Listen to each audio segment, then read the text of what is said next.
Welcome back. We're joined now by the Mayor President Sid Edwards of East Baton Rouge to talk about the Thrive plan, the tax renewal, a proposal that could reshape how your tax dollars are being spent across the parish. Good morning. Thank you so much for joining me. Good morning, and honored to be with you here this morning. I am so honored to have you. So first off, for those who maybe not so familiar with it, what is the Thrive plan?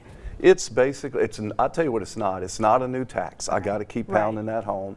It's something the voters voted on many years ago. And so it's a renewal and a rededication of a tax with the library, the Council on Aging, and mosquito abatement. Now, I know a lot of people have questions about why you guys are pulling from those particular areas. Can you speak on that? Sure. So what you got, they have their own little, their tax money. And we came to the table together and along with our Metro Council and met with them all. The needs in the parish are vast. We all know that we got issues, right? But the library and Council on Aging and mosquito abatement were all good enough to say, you know what? We're in pretty good shape. We're good. We're a team. We're as one. We're going to come together and we want to help, get some monies in the general budget to address some of the most pressing issues with us. And for that, I'm very grateful for them to do that. Now, some of the biggest issues is obviously trying to pay down that debt. Now, how does this address some of the challenges in our area when it comes to infrastructure and public services and reallocating funds and things of that nature? Right. Well, these monies here, $53 million, would go to pay off the debt, which is big, which would give us an annual revenue of about $9.3 million that we're now paying on it that we can use for other important things. $24 million will that's your basic services, be able to plug the budget because of the adjustments that happen in the parish. And it leaves about $4.5 million that we're going to use in particular on drainage, stormwater, infrastructure, and those type projects. But if all three pass, it gives me flexibility in some other areas to address other things as well. Now, I know a lot of concern in the beginning was about specifically the library and how it's going to impact those programs and the funding there. Can you speak just a little bit deeper on that topic? Because I know that was a very deep topic for a lot of people. Yeah, it will not, the library will be zero effect. No branches will close, no hours will be reduced, no services will be done, no programs. They're going to be fine, and that's coming from the library themselves. The same with the Council on Aging, and we're not going to spray less times for mosquitoes because of this. I think all those entities have came to the table knowing that they're strong. They're strong financially, and they just want to be part of the solution. And here again, we want our citizens to know that the services and anything they provide, it will not be changed. Now I want to ask you, you were speaking a little bit about, we have some people who are endorsing this plan. Talk about that. Well, this is when government's good. This is when government works, and it's very rare because often it don't. All 12 council have signed off on this. The vote was 12-0 to take it to the polls. 3 of our 4 mayors, and there's 5 of us, 4 of our 5 have endorsed the plan, and I believe the 5th one is going to endorse it within the next 2 days. I'm sure of it. The Republican Party of Baton Rouge endorsed it, and the Democratic Party of Baton Rouge endorsed it.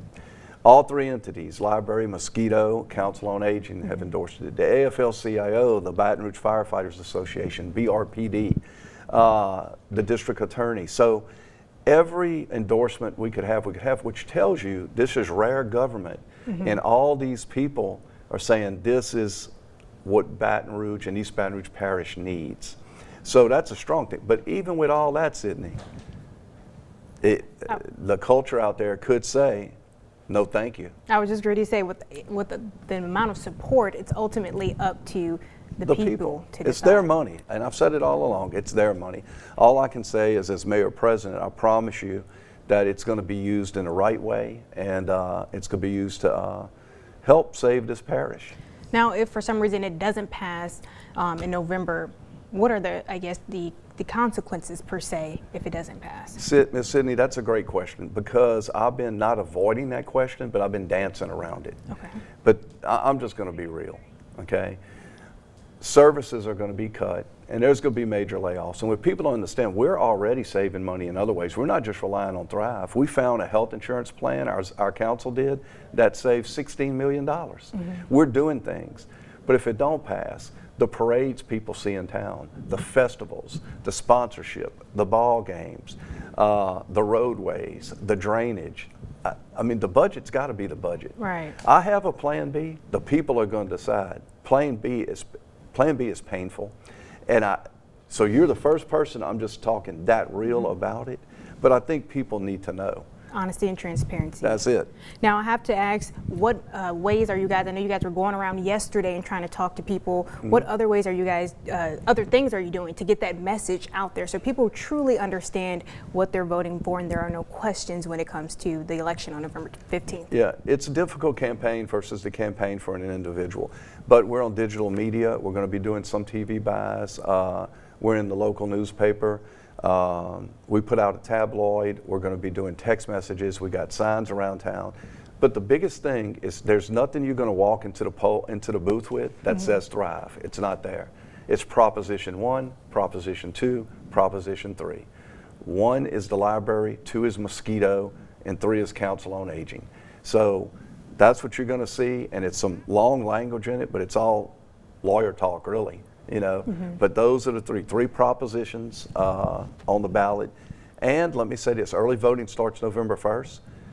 The LSU Tigers play a day game on that day, and the Southern University Jaguars are at home as well. And in Baton Rouge, People love their football. they love their football.